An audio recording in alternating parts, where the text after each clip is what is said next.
ജുമാ മുബാറക്കിൽ ഇന്ന് പണ്ഡിതനും പ്രഭാഷകനുമായ ജനാബ് ഹബീബ് റഹ്മാൻ കീഴ്ശ്ശേരി സംസാരിക്കുന്നു. ബിസ്മില്ലാഹി വക്കഫ.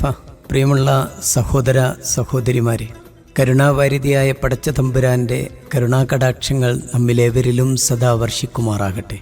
എല്ലാ മനുഷ്യരും ആഗ്രഹിക്കുന്നത് കൂടുതൽ ധനികനാവാനാണ്, കൂടുതൽ സ്ഥാനമോഹങ്ങൾ നേടാനാണ്, മറ്റുള്ളവരെക്കാൾ പ്രശസ്തി നേടാനാണ്, കൂടുതൽ വില കൂടിയത് സമ്പാദിക്കാനാണ്. എന്നാൽ മനുഷ്യരിൽ തന്നെ ചിലർ അങ്ങനെയുള്ള ആഗ്രഹങ്ങളില്ലാത്തവരും ഉണ്ട്. ആഗ്രഹങ്ങളെ ചുരുക്കുന്ന, ആഗ്രഹങ്ങൾക്ക് പരിധി വെക്കുന്ന, തൻ്റെ ആഗ്രഹത്തിനേക്കാൾ മറ്റുള്ളവർക്ക് പ്രാധാന്യം നൽകുന്ന മനുഷ്യരെയും നമുക്ക് കാണാൻ കഴിയും. അപ്പോൾ എവിടെയാണ് ഒരു മനുഷ്യൻ്റെ സംതൃപ്തി നിലകൊള്ളുന്നത്? സംതൃപ്തമായ ജീവിതത്തിന് വേണ്ടിയാണ് നാം ഓരോരുത്തരും പണിയെടുത്തുകൊണ്ടിരിക്കുന്നത്. അതിശയിപ്പിക്കുന്ന ശമ്പളം കിട്ടണമെന്ന് ആഗ്രഹിക്കുന്നവർ, ആഡംബരപൂർണമായ മറ്റുള്ളവരെ അസൂയപ്പെടുത്തുന്ന വാഹനം സ്വന്തമാക്കണമെന്ന് കരുതുന്നവർ, കാണുന്നവരൊക്കെയും നോക്കി നിന്നു പോകുന്ന അതിമനോഹരമായ ആഡംബരപൂർണമായ വീട് ഉണ്ടാകണമെന്ന് ആഗ്രഹിക്കുന്നവർ, മറ്റുള്ളവർക്ക് അസൂയ ജനിപ്പിക്കും വിധമുള്ള സ്ഥാനമാനങ്ങൾ ലഭ്യമാകണമെന്ന് ആഗ്രഹിക്കുന്നവർ, ഇതൊക്കെയാണ് സംതൃപ്തിയുടെ അടിസ്ഥാനം എന്ന് വിചാരിക്കുന്ന ആളുകളുടെ മുമ്പിൽ ഇസ്ലാമിക ചരിത്രത്തിൽ ഒരു കഥയുണ്ട്. പ്രവാചകൻ മുഹമ്മദ് നബിയുടെ അടുത്തേക്ക് യമനിൽ നിന്ന് തജീബ് ഗോത്രത്തിൽപ്പെട്ട ഒരു സംഘം ഇസ്ലാം പഠിക്കാൻ വേണ്ടി വരുന്നു. 13 പേരാണ് അതിലുണ്ടായിരുന്നത്. അവർ പ്രവാചകൻ്റെ അടുത്തു നിന്ന് ഇസ്ലാമിക ശിക്ഷണ പാഠങ്ങൾ പഠിച്ച് അവർ തിരിച്ചു പോകാനൊരുങ്ങിയ നേരത്ത് അവർ മദീനയിൽ താമസിക്കാൻ ഇഷ്ടപ്പെട്ടിരുന്നില്ല. അവരുടെ സ്വദേശത്തേക്ക് തന്നെ തിരിച്ചു പോകാനാണ് തങ്ങൾ പഠിച്ചിട്ടുള്ളത്. മറ്റുള്ളവർക്ക് സ്വന്തം ജനതയെ പഠിപ്പിക്കുവാൻ വേണ്ടി ആഗ്രഹിച്ചുകൊണ്ടാണ് അവർ പോകുന്നത്. അപ്പോൾ റസൂലുള്ളാഹി സ്വല്ലല്ലാഹു അലൈഹി വസല്ലം അവരിവിടെ വന്ന് പ്രവാചകൻ്റെ അടുത്ത് നിന്ന് തിരിച്ചു പോകുമ്പോൾ അവർക്ക് വല്ല പാരിതോഷികവും നൽകേണ്ടതുണ്ട്. പ്രവാചകൻ ബിലാൽ ബിൻ റബാഹിനോട് പറഞ്ഞു, ഏറ്റവും മെച്ചപ്പെട്ട അവർക്ക് നൽകാൻ പ്രവാചകൻ തിരുമേനി സല്ലല്ലാഹു അലൈഹി വസല്ലം ആവശ്യപ്പെടുകയാണ്. അങ്ങനെ എല്ലാവർക്കും പല സാധനങ്ങൾ കൊടുത്തു. അവർക്ക് ഒട്ടകങ്ങൾ ആവശ്യമുള്ളവർ, ആടുകൾ ആവശ്യമുള്ളവർ, ഭൗതികമായ ധാരാളം സംഗതികൾ അവർക്ക് നൽകി. അവസാനം പ്രവാചകൻ അവരോട് ചോദിച്ചു, ഇനി നിങ്ങളുടെ കൂട്ടത്തിൽ ആരെങ്കിലും ബാക്കിയുണ്ടോ? അപ്പോൾ അവർ പറഞ്ഞു, യാത്രാവാഹനങ്ങൾക്ക് കാവലിരിക്കുന്ന ഒരു ബാലനുണ്ട്, ഒരു കുഞ്ഞുണ്ട്. പ്രവാചകൻ പറഞ്ഞു, അവരോട് ഇങ്ങോട്ട് വരാൻ പറയൂ. അങ്ങനെ അവർ തിരിച്ചു ചെന്ന് കുട്ടിയോട് പറഞ്ഞു, പ്രവാചകൻ്റെ അടുത്തേക്ക് ചെന്നിട്ട് തിരുമേനിയോട് നിൻ്റെ ആവശ്യങ്ങൾ പറ, ഞങ്ങൾക്ക് ആവശ്യമുള്ളതൊക്കെ കിട്ടിയിട്ടുണ്ട്, ഞങ്ങൾ അദ്ദേഹത്തിനോട് യാത്ര പറയുകയും ചെയ്തിട്ടുണ്ട്. നബി തിരുമേനിയുടെ അടുത്തേക്ക് ആ കുഞ്ഞു വരികയാണ്. എന്നിട്ട് ആ കൊച്ചു പറഞ്ഞു, ഞാൻ അബദി ഗോത്രത്തിലെ അംഗമാണ്. അല്പം മുമ്പ് അങ്ങയെ സമീപിച്ചിട്ടുള്ള ആളുകൾ ഒരുപാട് ആവശ്യങ്ങൾ പറഞ്ഞു, അതൊക്കെയും താങ്കൾ അവർക്ക് നിർവഹിച്ചു കൊടുത്തു. ഇനി എൻ്റെ ആവശ്യങ്ങളും താങ്കൾ നിർവഹിച്ചു തരുമല്ലോ. നബി സല്ലല്ലാഹു അലൈഹി വസല്ലം പറഞ്ഞു, മോനെ, എന്തൊക്കെയാണ് നിൻ്റെ ആവശ്യങ്ങൾ? ആ കുട്ടി പറഞ്ഞു, എൻ്റെ ആവശ്യങ്ങൾ എൻ്റെ സംഘാംഗങ്ങളുടേതുപോലുള്ള ആവശ്യങ്ങളല്ല. അവർ ഇസ്ലാമിനോടുള്ള സ്നേഹം കൊണ്ട് അവർ വന്നവരാണെങ്കിലും അല്ലാഹുവാണേ, ഞാൻ എൻ്റെ നാട്ടിൽ നിന്ന് ഞാനിവിടെ വന്നിട്ടുള്ളത് എൻ്റെ പ്രവാചകനോട് എനിക്ക് ആവശ്യപ്പെടാനുള്ളത് എനിക്ക് പുറത്തു തരാൻ വേണ്ടി പ്രാർത്ഥിക്കണം, എന്നിൽ കരുണ ചെയ്യാൻ വേണ്ടി പ്രാർത്ഥിക്കണം, എൻ്റെ മനസ്സിൽ ഐശ്വര്യം നിക്ഷേപിച്ചു തരാനും അള്ളാഹുവോട് പ്രാർത്ഥിക്കണമെന്ന് ആവശ്യപ്പെടാൻ വേണ്ടി മാത്രമാണ് ഞാൻ താങ്കളുടെ അടുത്തേക്ക് വന്നത്. നബി തിരുമേനി സല്ലല്ലാഹു അലൈഹി വസല്ലം ആ കുട്ടിയെ അടുത്തേക്ക് പിടിച്ച് നിർത്തി, ചേർത്ത് നിർത്തിയിട്ട് പ്രാർത്ഥിച്ചു, അള്ളാഹുവേ, ഈ കുട്ടിക്ക് നീ പുറത്തു കൊടുക്കണേ, അവനിൽ കരുണ ചെയ്യണേ, മനസ്സിൽ ഐശ്വര്യം നിറക്കണേ. പ്രവാചകൻ സല്ലല്ലാഹു അലൈഹി വസല്ലമ അതിനുശേഷം മറ്റെല്ലാവർക്കും നൽകിയതുപോലുള്ള, മറ്റ് സംഘാംഗങ്ങൾക്ക് നൽകിയതുപോലുള്ള പാരിതോഷികങ്ങൾ നൽകി അവരവിടുന്ന് തിരിച്ചു പോവുകയാണ്.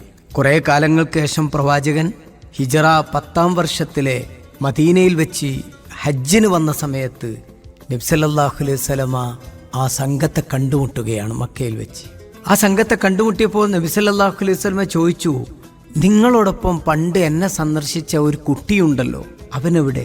അവരത്ഭുതപ്പെട്ടു. അള്ളാഹുവിൻ്റെ റസൂലേ, അവനെപ്പോലെ ഞങ്ങൾ ഒരാളെ കണ്ടിട്ടില്ല. അള്ളാഹു നൽകിയതിൽ അവനേക്കാൾ സംതൃപ്തനായി കഴിയുന്ന മറ്റൊരാളെക്കുറിച്ച് ഞങ്ങൾ കേട്ടിട്ടില്ല. ജനങ്ങളെല്ലാം ചേർന്ന് ഈ ദുനിയാവിനെ ഓഹരി വെക്കുകയാണെങ്കിൽ പോലും അവനങ്ങോട്ട് തിരിഞ്ഞു നോക്കുകയേ ഇല്ല. റസൂലുള്ളാഹി സ്വല്ലല്ലാഹു അലൈഹി വസല്ലമ പറഞ്ഞു, അവൻ ഒന്നായി മരിക്കട്ടെ എന്ന് ഞാൻ വിചാരിക്കുന്നു, എന്ന് ഞാൻ ആശിക്കുന്നു, എന്ന് ഞാൻ ആഗ്രഹിക്കുന്നു എന്ന് റസൂലുള്ളാഹി സ്വല്ലല്ലാഹു അലൈഹി വസല്ലമ പറഞ്ഞു. അപ്പോൾ അവർ പറഞ്ഞു, അള്ളാഹുവിൻ്റെ റസൂലെ, മനുഷ്യൻ മരിക്കുമ്പോൾ ഒന്നായി തന്നെയല്ലേ മരിക്കുക? അവർ കൈ ആദ്യം മരിച്ച്, കാലാദ്യം മരിച്ച്, തലയാദ്യം മരിച്ച്, അങ്ങനെയല്ലല്ലോ പ്രവാചകരെ, ഒന്നായി തന്നെയല്ലേ മരിക്കുക? റസൂലുള്ളാഹി സ്വല്ലല്ലാഹു അലൈഹി വസല്ലമ പറഞ്ഞു, അല്ല, ചിന്നിച്ചിതറി മരിക്കുന്ന മനുഷ്യരുണ്ട്. അവരുടെ മോഹങ്ങളും അഭിലാഷങ്ങളും ആഗ്രഹങ്ങളും ഭൂമിയിലെ താഴ്വാരങ്ങളിലും ശിഥിലമായി കിടക്കും. അത്തരം ഏതെങ്കിലും ഒരു താഴ്വാരത്തിൽ വെച്ചാകും അവർ മരിക്കുക. മോഹങ്ങളുടെ താഴ്വാരങ്ങളിൽ മരിച്ചു വീഴുന്ന ഒരുപാട് പേരുണ്ടാകും എന്ന് പ്രവാചകൻ പറയുകയാണ്. മരണം അവനെ പിടികൂടുക, ഏതിൽ വെച്ചാണ് അവൻ നശിച്ചതെന്ന് അള്ളാഹു അവനെ നോക്കുകയേ ഇല്ല എന്ന് പ്രവാചകൻ തിരുമേനി സല്ലല്ലാഹു അലൈഹി വസല്ലം അത്തരം ആളുകളെക്കുറിച്ച് പറയുന്നുണ്ട്. എന്നാൽ ആ കുട്ടി നല്ല നിലയിൽ ജീവിച്ച് ലൗകിക സുഖങ്ങളോട് ആർത്തി കാണിക്കാതെ അള്ളാഹു നൽകിയതിൽ സംതൃപ്തി പൂണ്ടുകൊണ്ട് ജീവിച്ച ഒരു കുഞ്ഞിനെക്കുറിച്ച് ഇസ്ലാമിക പ്രവാചകൻ പഠിപ്പിക്കുകയാണ്. നമുക്ക് കാണാൻ കഴിയുന്നത് ഹൃദയത്തിൽ ഈമാനിൻ്റെ തെളിച്ചവും വെളിച്ചവും പ്രസരിക്കുന്ന ഒരു യുവാവിൻ്റെ കഥ പഠിപ്പിക്കുകയാണ്. എവിടെയാണ് നമുക്ക് സംതൃപ്തി ഉണ്ടാകുന്നത്?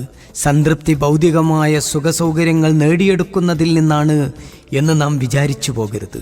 നമ്മുടെ സംതൃപ്തി എപ്പോഴും ഉണ്ടാകുന്നത് വിശ്വാസിയെ സംബന്ധിച്ചിടത്തോളം അവനെപ്പോഴും എന്നിൽ സംതൃപ്തനായിരിക്കണം. ഓരോ വ്യക്തിയും അവനവനിൽ സംതൃപ്തനായിരിക്കുകയും അവൻ്റെ രക്ഷിതാവിൽ സംതൃപ്തനായിരിക്കുകയും ചെയ്യുക എന്നതാണ്. പ്രവാചകൻ തിരുമേനി സല്ലല്ലാഹു അലൈഹി വസല്ലം ഒരിക്കൽ പറഞ്ഞു, അള്ളാഹു തൻ്റെ നീതിയാൽ സന്തോഷത്തെയും ആശ്വാസത്തെയും സംതൃപ്തിയുടെയും വിശ്വാസദാർഢ്യത്തിൻ്റെയും ഫലങ്ങളായി കണ്ടിട്ടുണ്ട്. ദുഃഖങ്ങളെയും വ്യാകുലതകളെയും അസംതൃപ്തിയുടെയും സംശയത്തിൻ്റെയും ഫലങ്ങളായിട്ടാണ്. അസംതൃപ്തിയുടെ ഫലം എന്ന് പറയുന്നത് എപ്പോഴും വ്യാകുലതയുണ്ടാവുക എന്നതാണ്, എപ്പോഴും സംശയമുണ്ടാവുക എന്നതാണ്. പ്രവാചകൻ തിരുമേനി സല്ലല്ലാഹു അലൈഹി വസല്ലമ അങ്ങനെയല്ല വിശ്വാസികളെ പഠിപ്പിക്കാൻ ശ്രമിക്കുന്നത്. അള്ളാഹുവിനോട് എപ്പോഴും എനിക്ക് ഒരു വിഷയം വരുമ്പോൾ, എനിക്കൊരു പ്രയാസം വരുമ്പോൾ, എനിക്കൊരു തീരുമാനമെടുക്കേണ്ടുന്ന ഘട്ടം വരുന്ന നേരത്ത് റബ്ബിനോട് ആത്മാർത്ഥമായി ഇസ്തിഖാറത്ത് എന്ന് പറയും. ആത്മാർത്ഥമായി പടച്ചവനോട് പ്രാർത്ഥിച്ച് നമസ്കരിച്ച് ഒരു തീരുമാനത്തിലെത്തിക്കഴിഞ്ഞാൽ ആ തീരുമാനം എന്തു തന്നെയാകട്ടെ, അതിൽ ഞാൻ സംതൃപ്തനായി, അതിൽ സന്തോഷത്തോടുകൂടി, അതിൽ എൻ്റെ പടച്ച റബ്ബ് എൻ്റെ തീരുമാനമാണ് പ്രധാനം എന്ന് വിചാരിക്കാൻ ഏതൊരാൾക്കാണോ സാധിക്കുക, അയാളിലാണ് ഏറ്റവും നന്മയുണ്ടാവുക എന്ന് നാം മനസ്സിലാക്കണം. ഏറ്റവും കുറഞ്ഞ വിഭവങ്ങളിൽ സംതൃപ്തമാവുക എന്നത് നമ്മുടെ ദൗർബല്യത്തിൻ്റെ ലക്ഷണമായി, നമ്മുടെ കഴിവില്ലായ്മയുടെ ലക്ഷണമായി നാം കരുതുക എന്നതല്ല. ചില ആളുകളെങ്കിലും അങ്ങനെ പറയാറുണ്ട്. എല്ലാ ഭൗതികമായ സുഖസൗകര്യങ്ങളുണ്ടാക്കുമ്പോൾ അവൻ നേടിയവനാണ് എന്ന് പറയാറുണ്ട്. കളവിലൂടെ നേടിയവൻ, അഴിമതിയിലൂടെ നേടിയവൻ, കൈക്കൂലിയിലൂടെ നേടിയവൻ, മറ്റുള്ളവരെ പറ്റിച്ചും ചതിച്ചും നേടിയവൻ, അങ്ങനെയുള്ളവനാണ് എല്ലാം നേടിയവൻ എന്ന് പറയുന്നതെങ്കിൽ എല്ലാം നഷ്ടപ്പെട്ടവൻ അവനാണ് എന്ന് നാം മനസ്സിലാക്കണം. ഈസാ പ്രവാചകൻ എപ്പോഴും പറയാറുണ്ടായിരുന്നു, രോമമാണ് എൻ്റെ വസ്ത്രം, ബാർലിയാണ് ആഹാരം, ചന്ദ്രനാണ് എൻ്റെ വിളക്ക്, പാദങ്ങളാണ് എൻ്റെ വാഹനം, എൻ്റെ തലയിണയാകട്ടെ കണങ്കയും. സ്വന്തമായി ഒന്നുമില്ലാതെ ഞാൻ അന്തിയുറങ്ങുന്നു, സ്വന്തമായി ഒന്നുമില്ലാതെ ഞാൻ ഉണരുന്നു. ഭൂമുഖത്ത് എന്നെക്കാൾ ഐശ്വര്യവാനായി മറ്റാരുമില്ല എന്ന് അദ്ദേഹം പറയുന്നുണ്ട്. ഉഹിയ ഉലൂമുദ്ദീനിൽ ഒരു കഥ ഉദ്ധരിക്കുന്നുണ്ട്. ഒരു വൃദ്ധൻ നിലത്ത് നിന്ന് ധാന്യമണികളിങ്ങനെ പെറുക്കിക്കൊണ്ടിരിക്കുകയാണ്. അപ്പോൾ അന്നത്തെ ഖലീഫയായ ഹാറൂൺ റഷീദിന് വേണ്ടി പാട്ടുപാടാറുള്ള പെൺകുട്ടിക്കായി അവരുടെ ഭൃത്യന്മാർ കൊണ്ടുപോകുന്ന ഒരു പുല്ലാങ്കുഴലുണ്ടായിരുന്നു. ആ പുല്ലാങ്കുഴൽ ആ വൃദ്ധനായ മനുഷ്യൻ പൊട്ടിച്ചു കളഞ്ഞു. വാർത്ത ഹാറൂൺ റഷീദിൻ്റെ ചെവിയിലെത്തി. വളരെ കോപാകുലനായ ഹാറൂൺ റഷീദ് ആ വൃദ്ധനെ കൊണ്ടുവരാൻ പറഞ്ഞു. ആ വൃദ്ധനെ കൊണ്ടുവന്നപ്പോൾ വൃദ്ധനെ സമീപിച്ചുകൊണ്ട് രാജാവിൻ്റെ കിങ്കരന്മാർ പറഞ്ഞു, അങ്ങയെ അമീറുൽ മുഅ്മിനീൻ വിളിക്കുന്നു. അപ്പോൾ വൃദ്ധൻ പറഞ്ഞു, ഓക്കെ ശരി പോകാം, എന്നാ ഈ വാഹനത്തിൽ കയറിയോളൂ എന്ന് പറഞ്ഞു. അപ്പോൾ വൃദ്ധൻ പറഞ്ഞു, വേണ്ട. അങ്ങനെ ആ പ്രായമേറിയ മനുഷ്യൻ നടന്നു വന്ന് കൊട്ടാരവാതിൽക്കൽ നിന്നു. ഹാറൂൺ റഷീദ് തൻ്റെ ഇരിപ്പിട സ്ഥാനം മാറ്റി. എന്നിട്ട് വൃദ്ധനെ ഹാജരാക്കാൻ കൽപ്പിച്ചു. അയാളുടെ കയ്യിൽ ധാന്യമണികളുടെ ഒരു സഞ്ചി ഉണ്ടായിരുന്നു. അത് കളയാൻ ഭൃത്യൻ ആവശ്യപ്പെട്ടു. അപ്പോൾ ആ വൃദ്ധനായ വയസ്സായ മനുഷ്യൻ പറഞ്ഞു, ഇതിലാണ് എൻ്റെ ആഹാരം, നിനക്കുള്ള രാത്രിയിലുള്ള ആഹാരം ഞങ്ങൾ നൽകാം. വൃദ്ധനായ മനുഷ്യൻ പറഞ്ഞു, നിന്റെ രാത്രി ആഹാരം എനിക്ക് വേണ്ട. ഹാറൂൺ റഷീദ് ഭൃത്യനോട് ചോദിച്ചു, എന്ത് കളയാനാണ് നീ ആവശ്യപ്പെടുന്നത്? ആ ഭൃത്യൻ പറഞ്ഞു, അയാളുടെ കയ്യിലുള്ള ധാന്യമണികൾ. ഹാറൂൺ റഷീദ് പറഞ്ഞു, അത് കളയണ്ട. then ഹാറൂൺ റഷീദിനോട് സലാം ചൊല്ലിയിട്ട് അവിടെ ഇരുന്നു. ഹാറൂൺ റഷീദ് ചോദിച്ചു, എടോ കിളവാ, ഇത് ചെയ്യാൻ എന്താണ് തന്നെ പ്രേരിപ്പിച്ചത്? ഹാറൂൺ റഷീദിനോട് അയാൾ പറഞ്ഞു, എന്ത് ചെയ്യാൻ? ലജ്ജയോടെയാണെങ്കിലും ഹാറൂൺ റഷീദ് പറഞ്ഞു, എൻ്റെ പുല്ലാങ്കുഴൽ പൊട്ടിക്കാൻ നീ എന്ത് പറഞ്ഞു? കലികയറിയ ആ വൃദ്ധം പറഞ്ഞു, നിന്റെ ബാപ്പമാരും ഉപ്പൂപ്പമാരും ഒരു ഖുർആൻ സൂക്തം മിമ്പറിൽ വെച്ച് പാരായണം ചെയ്യുന്നത് ഞാൻ കേട്ടിട്ടുണ്ട്. അതിങ്ങനെയാണ്: നീതിയും നന്മയും പ്രവർത്തിക്കാനും കുടുംബ ബന്ധങ്ങൾ പുലർത്താനും അള്ളാഹു അനുശാസിക്കുന്നു.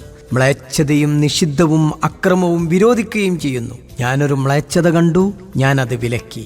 എന്നാൽ വിലക്കിക്കോളൂ എങ്കിൽ നീ തടഞ്ഞോളൂ എന്ന് പറയാൻ മാത്രമേ ഹാറൂൺ റഷീദിന് കഴിഞ്ഞുള്ളൂ. ചരിത്രകാരന്മാർ വിശദീകരിക്കുന്നത്, അദ്ദേഹം പുറത്തു പോയപ്പോൾ ഖലീഫ 10,000 ദിർഹം അടങ്ങുന്ന ഒരു കിഴി വൃദ്ധനെ ഏൽപ്പിച്ചിട്ട് പറഞ്ഞു, നീ ആ വൃദ്ധനെ പിന്തുടരുക. ഞാനും അയാളും തമ്മിൽ നടന്ന സംസാരത്തെക്കുറിച്ച് അയാൾ ആരോടെങ്കിലും പറയുന്നുവെങ്കിൽ ഇത് അയാൾക്ക് കൊടുക്കരുത്. ആരോടും ഒന്നും സംസാരിക്കുന്നില്ലെങ്കിൽ ഈ 10,000 ദിർഹത്തിൻ്റെ കിഴി അദ്ദേഹത്തിന് നൽകണം എന്ന് പറയുകയാണ്. കൊട്ടാരത്തിൽ നിന്നിറങ്ങിയ ഭൃത്യൻ കണ്ടത് മണ്ണിൽ പൂണ്ടുകിടക്കുന്ന ഒരു ധാന്യമണി എടുക്കാൻ പാടുപെടുന്ന വൃദ്ധനെയാണ്. അയാൾ ആരോടും സംസാരിച്ചിട്ടില്ല. ഭൃത്യന്മാർ വൃദ്ധനെ സമീപിച്ചുകൊണ്ട് പറഞ്ഞു, ഇത് വാങ്ങിക്കോളൂ. അപ്പോൾ അമീറുൽ മുഅ്മിനീൻ തന്നയച്ചതാണ് എന്ന് പറഞ്ഞു. അപ്പോൾ ആ വൃദ്ധൻ പറഞ്ഞൊരു വാക്കുണ്ട്, അതെടുത്ത സ്ഥലത്ത് തന്നെ വെച്ചേക്കാൻ അമീറുൽ മുഅ്മിനോട് പറഞ്ഞേക്കൂ എന്ന്. അതും പറഞ്ഞ് വൃദ്ധൻ മണ്ണിൽ പൂണ്ടുകിടക്കുന്ന ധാന്യമണി പെറുക്കിയെടുക്കാനുള്ള തൻ്റെ ശ്രമത്തിലേക്ക് വീണ്ടും ശ്രദ്ധ തിരിക്കുകയാണ്. അപ്പോൾ അദ്ദേഹത്തിൻ്റെ ചുണ്ടുകളിൽ ഇങ്ങനെയുള്ള 2 ഈരടികളുണ്ടായിരുന്നു.